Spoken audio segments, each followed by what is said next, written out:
कठिन समय में कायर बहाना ढूंढते हैं, तो वही बहादुर व्यक्ति रास्ता खोजते हैं। आज हमें ऊंच नीच, अमीर गरीब, जाति पंथ के भेदभाव को समाप्त कर देना चाहिए। मनुष्य को ठंडा रहना चाहिए, क्रोध नहीं करना चाहिए। लोहा भले ही गर्म हो जाए, हथौड़े को तो ठंडा ही रहना चाहिए, अन्यथा वह स्वयं अपना हथला जला डालेगा। कोई भी राज्य प्रजा पर कितना ही गर्म क्यों ना हो जाए, अंत में तो उसे ठंडा होना ही पड़ेगा। आपको अपना अपमान सहने की कला आनी चाहिए। जब जनता एक हो जाती है, तब उसके सामने क्रूर से क्रूर शासन भी नहीं टिक सकता। अतः जात पात के उच्च नीच के भेदभाव को भुलाकर सब एक हो जाइए। सेवा धर्म बहुत ही कठिन है। यह तो कठिन कांटों के सेज पर सोने जैसा है। संस्कृति समझ बूझकर शांति पर रची गई है। यदि मरना होगा तो वे अपने पापों से मरेंगे। जो काम प्रेम व शांति से होता है वह वेर भाव से नहीं होता। अगर आपके पास शक्ति की कमी है तो विश्वास किसी काम का नहीं, क्योंकि महान उद्देश्यों की पूर्ति के लिए शक्ति और विश्वास दोनों का होना जरूरी है। इस देश की मिट्टी में कुछ अलग ही बात है, जो इतनी कठिनाइयों के बावजूद हमेशा महान आत्माओं की घूमी रही है। अगर हमारी करोड़ों की दौलत भी चली जाए या फिर हमारा पूरा जीवन बलिदान हो जाए, तो भी हमें ईश्वर में विश्वास और उसके सच्चे पर विश्वास रखकर प्रसन्न रहना चाहिए।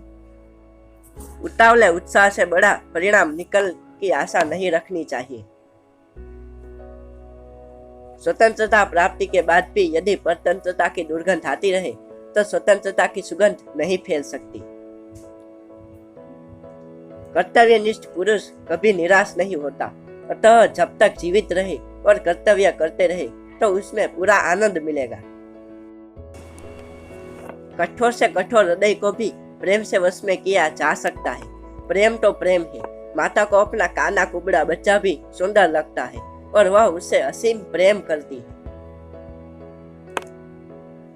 जो मनुष्य सम्मान प्राप्त करने योग्य होता है वह हर जगह सम्मान प्राप्त कर लेता है, पर अपने जन्म स्थान पर उसके लिए सम्मान प्राप्त करना कठिन ही है।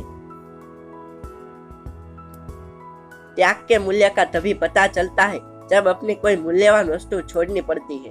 जिसने कभी त्याग नहीं किया वह इसका मूल्य क्या जाने। बोलने में मर्यादा मत छोड़ना। गालियां देने तो कायरों का काम है। थका हुआ इंसान दौड़ने लगे तो स्थान पर पहुंचने के बजाय जान गंवा बैठता है। ऐसे समय पर आराम करना और आगे बढ़ने की ताकत जुटाना उसका धर्म हो जाता है।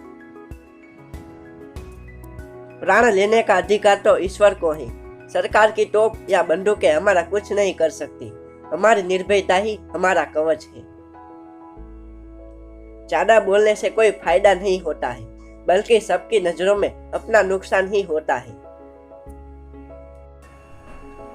हर जाति या राष्ट्र खाली तलवार से वीर नहीं बनता। तलवार तो रक्षा हेतु आवश्यक है, पर राष्ट्र की प्रगति को तो उसकी नैतिकता से ही मापा जा सकता है। मान सम्मान किसी के देने से नहीं मिलते, अपनी योग्यता अनुसार मिलते हैं। सत्य के मार्ग पर चलने हेतु बुरे का त्याग आवश्यक है। चरित्र का सुधार आवश्यक है।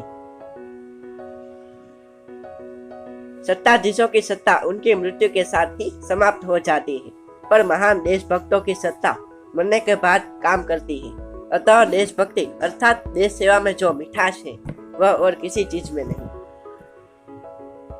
सच्चे त्याग और आत्मशुद्धि के बिना स्वराज नहीं आएगा।